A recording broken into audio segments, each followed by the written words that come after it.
ईशा की 4 रकात फर्ज नमाज पढ़ता हूँ इमाम के पीछे।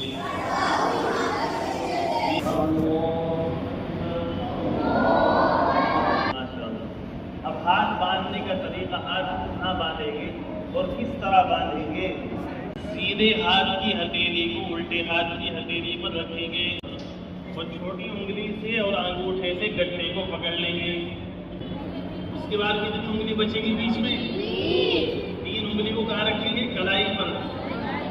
हथेली को हथेली पर, छोटी उंगली से और अंगूठे से गट्टे को पकड़ेंगे और 3 उंगली कहाँ रखेंगे? कलाई पर। और हाथ बांधेंगे नाक के नीचे।